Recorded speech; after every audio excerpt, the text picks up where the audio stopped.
I don't know if at any level, even during the trade talks, any such suggestion were given to the American side that we will be reducing our imports from Russia of oil.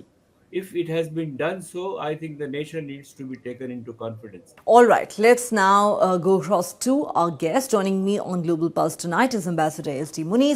He has been a special envoy of India to various countries, and he's also Professor Emeritus Jawaharlal Nehru University and former Member Executive Council of the IDSA. Thanks very much for joining us, sir. From the US, we have with us David Satter. He is an author and former Moscow correspondent, Financial Times. He joins us live from Washington, D.C. John Rosamando, president of Viking Strategies and a geopolitical and national security strategist, is also with us from Washington, D.C. And in a moment, we are hoping to be joined by Professor Gulshan Sachdeva, who is the chief coordinator of Dakshin, Global South Center of Excellence. All right, Ambassador S.D. Muni, let me start with you. Donald Trump, once again, makes a tall claim that Prime Minister Narendra Modi has personally assured him that India will stop buying Russian oil. India says there's been no phone call between Prime Minister Modi and President Trump in the last few days.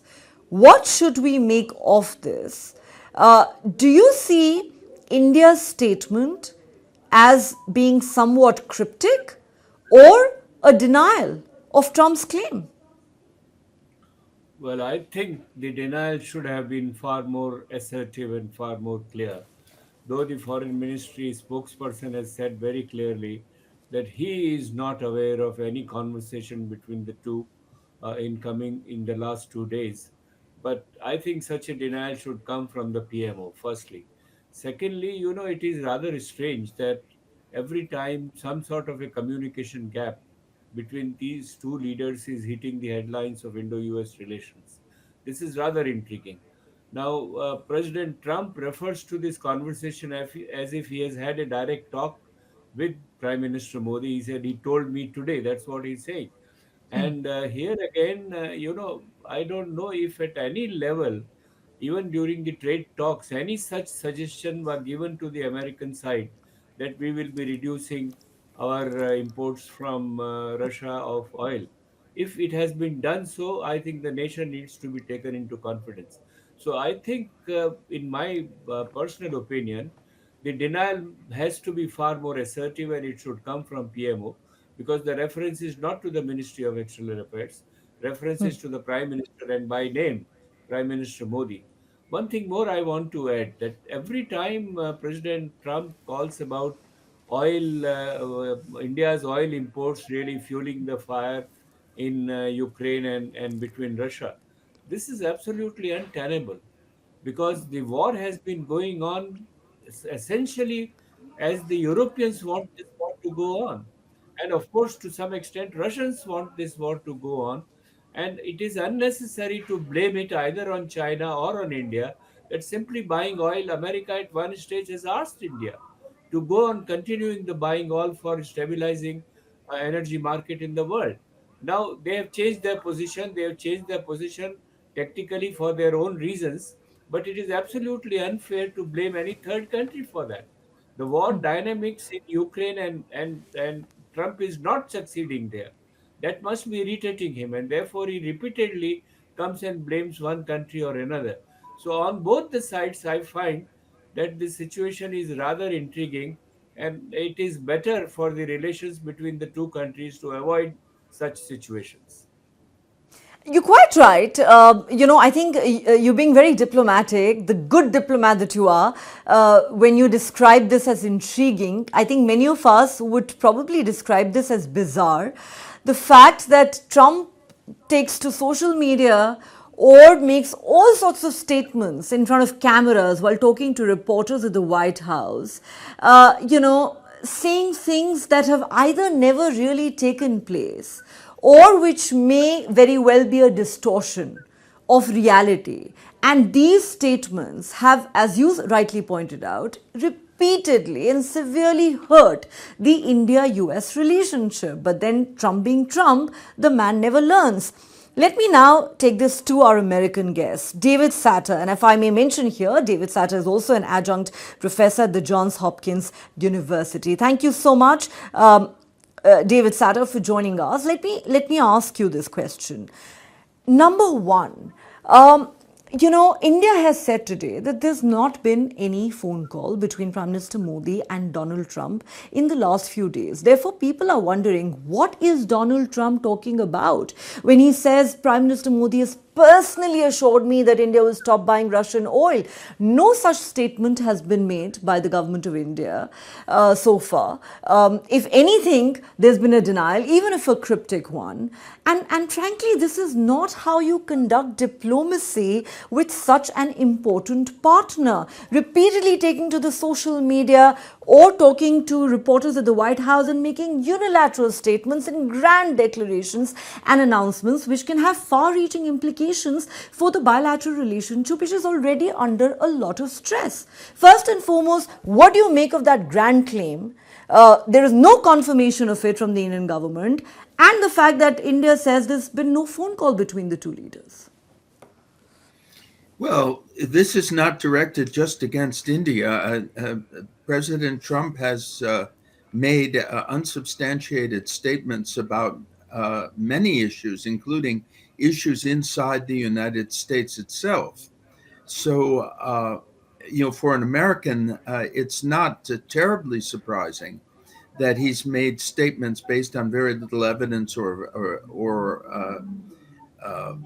very very little in the way of real support. Uh, Undoubtedly, he heard something that he interpreted as he wants to interpret it, and of course goes on social media and makes exaggerated claims. This is, I think, more an expression of what he would like India's position to be rather than what it necessarily is. It's possible that at some point he received something that he could interpret as encouragement, and he took it from there. We have a lot of experience in the United States, particularly concerning the Russia-Ukraine war, of Trump making really outlandish statements. But this is the situation that we have, and nonetheless, there's a core issue here, which is should India curtail its purchases of Russian oil? And for people like myself who've been involved in this issue, not despite the perhaps unfortunate or even bizarre nature of some of Trump's statements, the fact that he has taken the position that it's important to curtail those revenues is important, because that would be key to ending the war. Okay, now that is a position that many of us here in India strongly disagree with. And Professor S.D. Muni said that a short while ago, that, for Trump and his aides to continue to single India out, not just for these punitive tariffs, but to actually accuse India of funding Putin's war machine. To most of us, it sounds absolutely outrageous, outlandish, and unreasonable, given that China, we all know, is the largest buyer of Russian crude oil. The European Union is the largest buyer of Russian gas, and yet Donald Trump has chosen to single India out.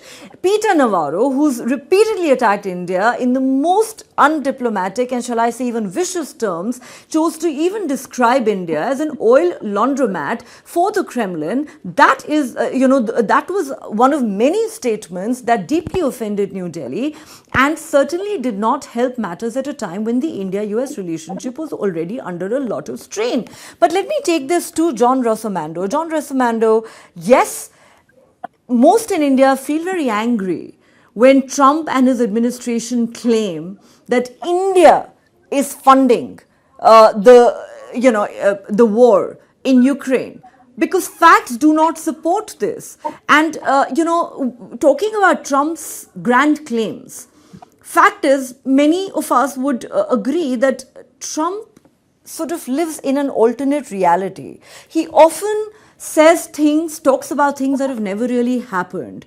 This is a man who has claimed on 100 occasions by now that he ended the India-Pakistan war in the month of May. He brokered the ceasefire. This is a claim that has been categorically rejected by India and by none other than the Prime Minister of India, Narendra Modi, on the floor of the Indian Parliament. Therefore, would you blame Indians for saying today, how do you trust any claim this man makes? Today, he's claiming that he spoke to our Prime Minister, and our Prime Minister personally assured him that India will stop buying Russian oil, even though India says there's been no phone call.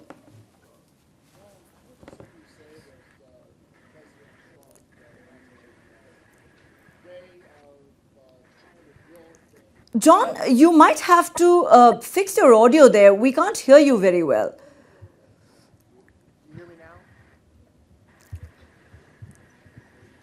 now? Could you boost the audio on your device? We can't hear you well. All right. Do you hear me? Much better now. Yes, go ahead.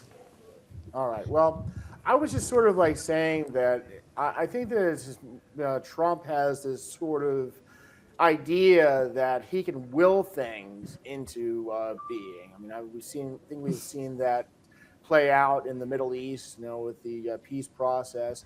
I think that he believes that he can have leverage over India in a way that maybe he does not, and unlike China, which he probably realizes he can't, do anything about. Um, but I think that a lot of what he's said has been deleterious to the relations between the United States and India, which I view India as the number one partner in Asia, and at least it should be. And President Trump should be treating India as a partner and not as an inferior. Well, we really wish somebody would tell Donald Trump that, but then does Donald Trump listen to anybody? As I said, many of us believe he seems to live in an alternate reality.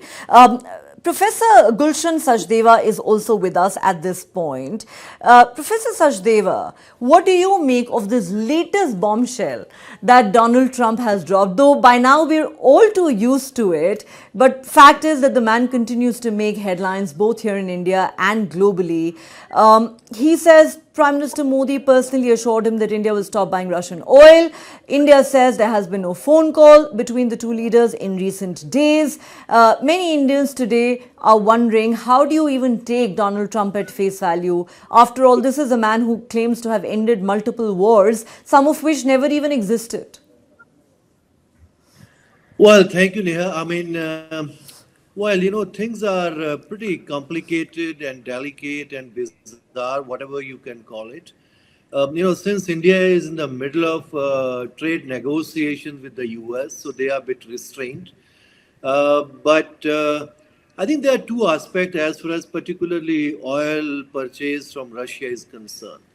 One is, I mean, India has consistently said many times that this is basically matter depends on the market conditions, and if markets are if we India is able to buy its companies are able to buy oil from any country A, B, or C. If it's going to stabilize energy markets and it's favorable to Indian consumers, we are going to buy that. But the second is more about India's strategic autonomy.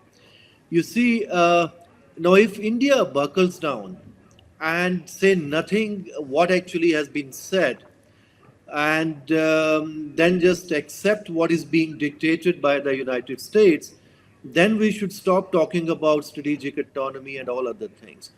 But I think, and there is another possibility that India must tell the world that, India is not going to come under pressure from anyone, including the United States and President Trump, as far as the matter concerning India's strategic autonomy, India's policies, and from where India is going to buy oil or any other commodity.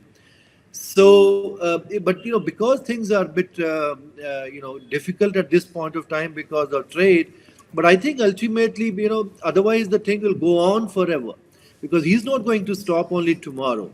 I mean, he has not only said once, he might say again, thing as we know earlier, 20 other places. I mean, earlier, the spokesperson of foreign ministry, he has clearly mentioned that there was no phone call. And it means it obviously this hasn't happened between Prime Minister